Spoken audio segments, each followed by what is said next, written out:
sana, termasuk Syekh Yusuf Al-Qaradawi yang tadinya adalah bagian dari anggota ulama kibar, tapi kemudian keluar, lalu pindah ke Qatar. Mereka sepakat mengatakan bahwa waw di situ dalam bahasa Arab, waw tidak hanya berarti dan, tapi juga berarti bersamaan dengan. Artinya mereka menghalalkan al-hirra wal-harir yang berarti baju sutra, kemudian khamar, dilanjutkan bersamaan dengan adanya ma'azif alat musik.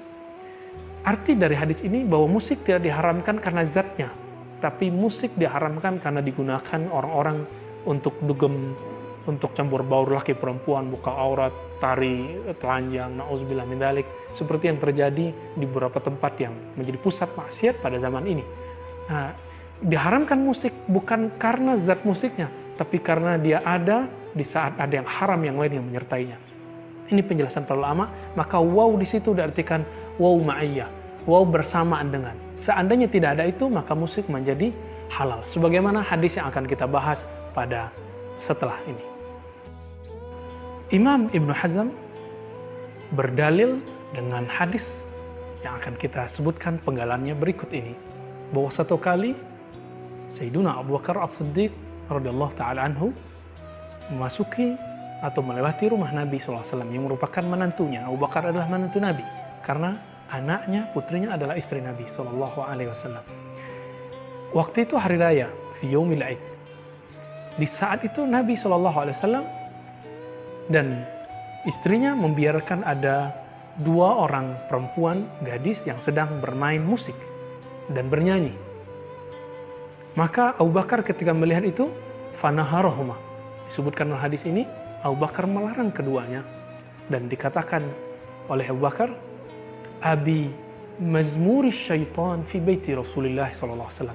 Apakah akan ada seruling syaitan di rumah Nabi SAW? Nah, kalimat Abu Bakar ini kemudian difahami oleh sebagian orang sebagai pengharaman untuk musik atau nyanyian. Namun kemudian itu terbantahkan sendiri oleh perkataan Nabi SAW ketika Nabi mengatakan, da'huma ya Abu Bakar, biarkanlah keduanya, wahai Abu Bakar. Kenapa? Karena ini adalah hari Id, Iduhum. Ini adalah hari raya mereka. Perlu kita ketahui dalam ilmu usul fikih, tidak ada sebuah kaidah yang mengatakan bahwa innal Id yuhillul haram, bahwasannya hari Id menghalalkan yang haram. Oleh karena itu Imam Ibnu Hazm mengatakan kehalalan nyanyian dan alat musik bukan karena hari Id, tapi karena memang pada dasarnya nyanyian dan musik itu halal. Namun kenapa Abu Bakar tidak menyukainya?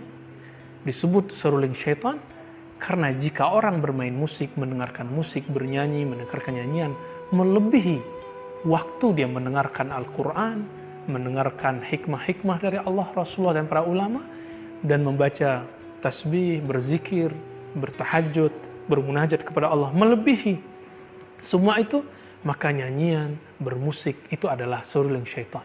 Ini yang dimaksud perkataan Abu Bakar, tandingan terhadap amalan-amalan yang kita perbuat. Berdasarkan itu, saudara yang dimuliakan Allah, benar kata Imam Ibnu Hazm bahwa pada dasarnya tidak ada dalil yang lebih sahih dalam mengharamkan musik melebihi dalil yang kita sebutkan di awal tadi. Namun ternyata asumsi itu terbantahkan oleh hadis ini. Seandainya haram musik tersebut, maka tentu dia haram tetap pada hari raya.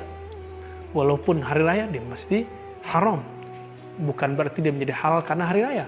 Karena hari raya tidak pernah menghalalkan yang haram atau mengharamkan yang halal. Berdasarkan itu semua, para ulama kita tidak mengharamkan musik ataupun nyanyian dengan syarat tidak melalaikan kita kepada Allah. Terakhir Imam Al-Ghazali, Abu Hamid Al-Ghazali membahas pembahasan ini yang sangat panjang dalam kitab Ihya Ulumuddin bab Kitabus Sama, dan beliau mengatakan kesimpulan besarnya, jika nyanyian dan musik itu baik, menyegarkan hati, menumbuhkan kerinduan kepada Allah, melembutkan jiwa, maka itu hasan. Ya. Hasanuhu hasan. Yang baik dari musik dan nyanyian itu adalah hukumnya baik. Maka jika dia syar, fahuwa syar. Jika dia buruk, maka dia dihukumkan buruk. Berarti jika dia bagus, maka jadi halal. Jika dia kata-katanya kotor, musiknya membuat orang menjadi anarkis, lupa kepada Allah, dia menjadi makruh, maksimal haram. Oleh karena itu, sahabat yang dimuliakan Allah, kami tidak melarang kita mendengarkan musik, bermain musik, selama itu tidak melupakan kita kepada Allah, mengurangi munajat kita kepada Allah SWT. Namun sebaik-baik orang yang menjadikan Al-Qur'annya sebagai nyanyiannya, tasbihnya sebagai musiknya. Wassallallahu ala sayyidina wa maulana Muhammad wa ala alihi wa ashabihi ajma'in. Assalamualaikum warahmatullahi wabarakatuh.